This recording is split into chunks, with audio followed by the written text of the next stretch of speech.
Audio Jungle.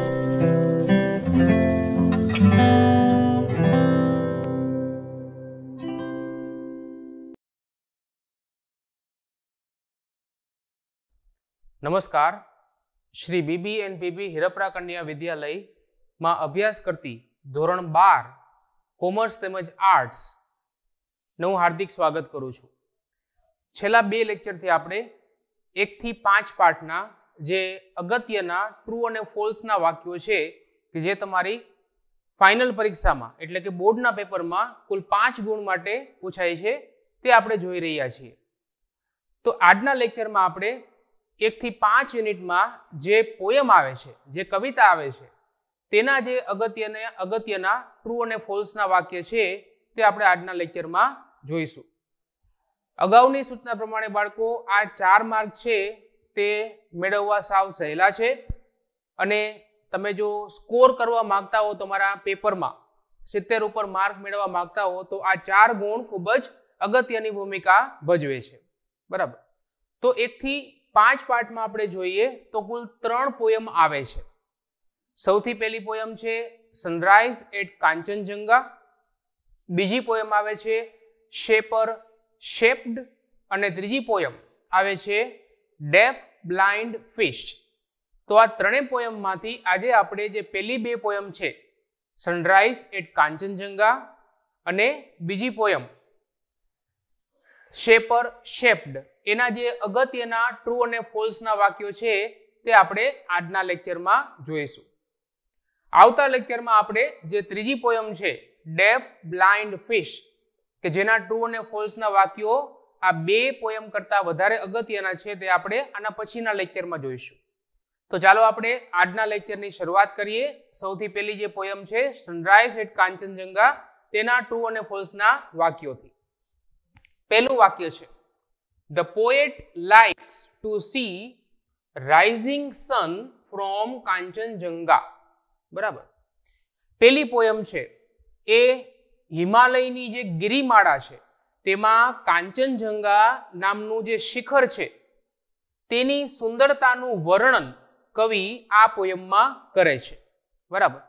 અને આ જે સુંદરતા છે તે સવારની જ્યારે સૂર્ય ઉગે છે, આ કાંચનજંગા નામની જે ટેકરી છે તેની પાછળથી સૂર્ય ઉગે છે અને સૂર્યનો પ્રકાશ પડતા જ આ કાંચનજંગા ટેકરીની સુંદરતામાં જે વધારો થાય છે તેનું વર્ણન કવિ આ કવિતામાં કરે છે.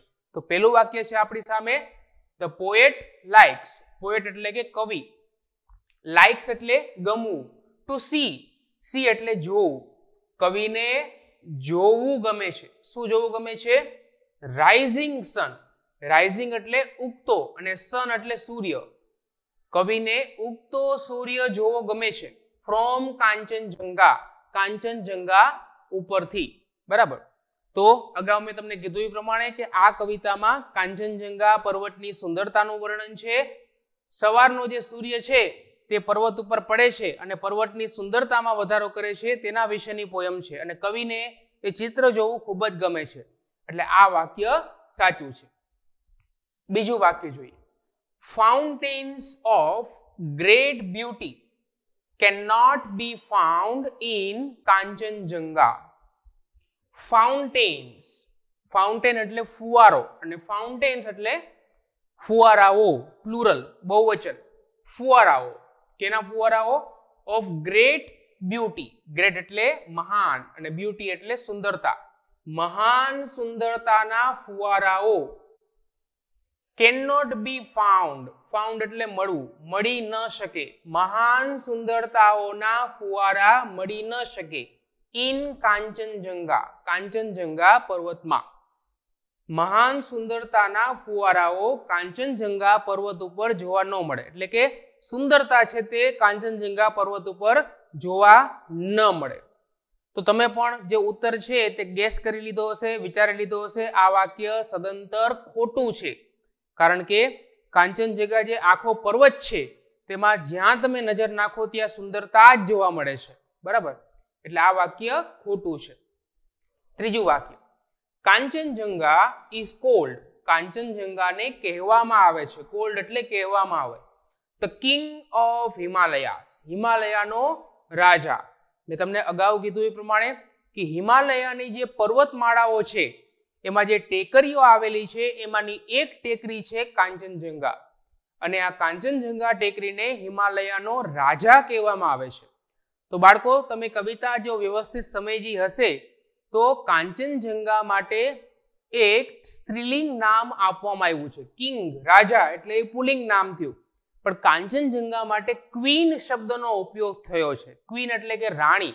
કાંચનજંગા છે તે હિમાલયની ગિરિમાળા છે તેની રાણી કહેવામાં આવે છે, એટલે કે ક્વીન કહેવામાં આવે છે.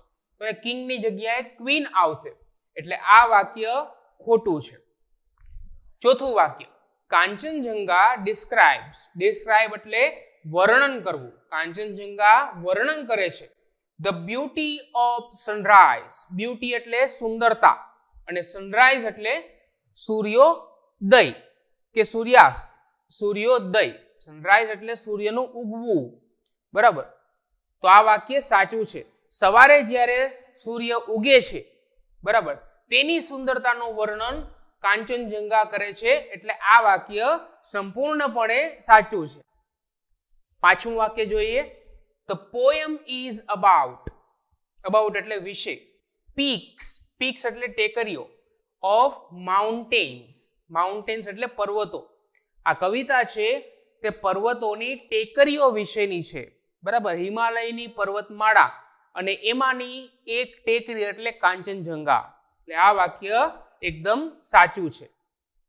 ચાલો, તો આ 5 વાક્યો છે તે મારી દ્રષ્ટિએ આ કવિતા એટલે કે માટે અગત્યના છે.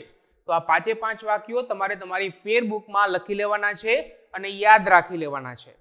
ચાલો આગળ વધીએ. હવે જે યુનિટ 2 માં રીડ 2 માં આપણે જે પોએમ આવે છે શેપર શેપ્ડ.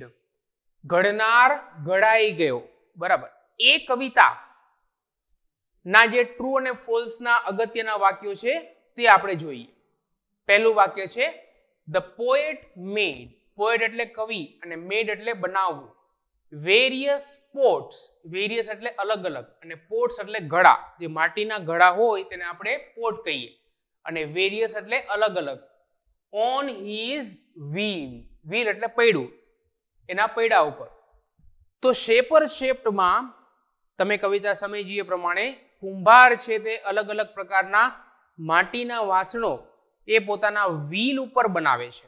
બરાબર, અને પોતે આખા જીવન દરમિયાન શું શીખે છે તેનું વર્ણન આપણે કવિતામાં જોવા મળે છે. તો કવિતામાં ક્યાંય ઘડો બનાવવાનું વર્ણન આવતું નથી, એટલે આ વાક્ય ખોટું છે. પોટ શબ્દ કવિતામાં ક્યાંય પણ આવતો નથી.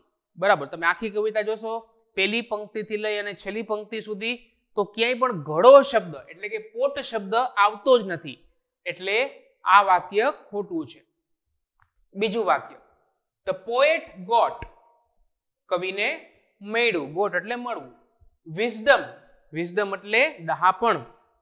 એન્ડ અને લર્ન અને શીખી ગયા. કવિને ડહાપણ મળ્યું અને શીખી ગયા. ટુ બી ક્લે. માટી બનવાનું શીખી ગયા. સૌપ્રથમ તે ઘડા બનાવવાનું, માટીના વાસણો બનાવવાનું શીખે છે, અને પોતે માટી છે એવું શીખી જાય છે. બરાબર, તો કવિતાના પહેલા સ્ટાન્ઝામાં તમે આ વાક્ય જોશો કે પોએટ લર્ન્ડ ટુ બી ક્લે, કે કવિ છે તે માટી બનવાનું શીખી જાય છે, એટલે આ વાક્ય સાચું છે, ટ્રુ છે. ત્રીજું વાક્ય, ધ પોએટ ક્રિએટેડ. કવિએ રચના કરી. ક્રિએટેડ એટલે રચના કરવી. a lot of songs. ઘણા બધા ગીતોની. કવિએ ઘણા બધા ગીતોની રચના કરી. તો સૌપ્રથમ ત્રીજા સ્ટાન્ઝામાં કવિ ઘણી બધી કવિતાઓ લખે છે, ઘણા બધા ગીતો લખે છે, અને પછી એના પછીની લાઈનમાં તમે સમજ્યું હશે કે કવિ છે તે પોતે એક કવિતા બની જાય છે. બરાબર, તો પહેલી લાઈનમાં એ ઘણા બધા ગીતો બનાવે છે. તો કવિતાની દ્રષ્ટિએ આ વાક્ય સાચું છે. એક કવિ તરીકે ઘણા બધા ગીતોની તે રચના કરે છે, એટલે આ વાક્ય સાચું છે. ચોથું વાક્ય, ધ પોએટ મેડ. કવિએ બનાવ્યા. Many shining. ઘણી બધી ચમકતી. શાઇનિંગ એટલે ચમકતી. સ્વોર્ડ્સ. સ્વોર્ડ્સ એટલે તલવાર.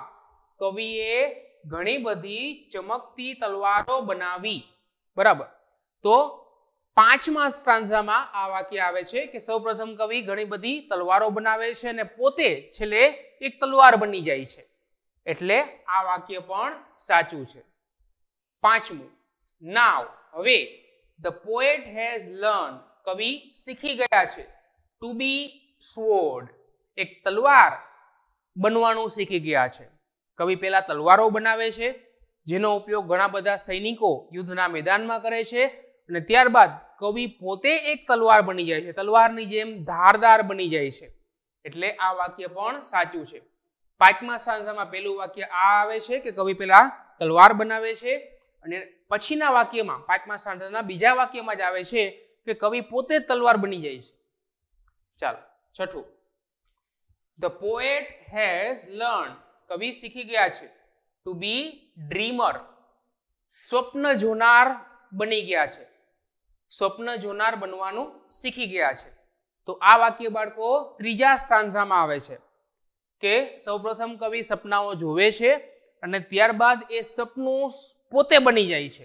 એટલે અહીંયા ડ્રીમર, સ્વપ્નું જોનારની જગ્યાએ સપનું આવે એટલે કે ડ્રીમ આવે, ડ્રીમર ન આવે. એટલે આ વાક્ય ખોટું છે. તો આ કવિતાના પણ 6 વાક્યો તમારે તમારી ફેરબુકમાં લખી લેવાના છે અને યાદ કરી લેવાના છે. આના પછીના લેક્ચરમાં બાળકો આપણે જે 4થા યુનિટમાં રીડ 2માં જે પોએમ આવે છે ડેફ બ્લાઇન્ડ ફિશ, કે જેના ઘણા બધા ટ્રુ ફોલ્સના વાક્યો અગત્યના છે, તે આપણે આના પછીના લેક્ચરમાં જોઈશું. તો આ લેક્ચર માટે આટલું પૂરતું છે.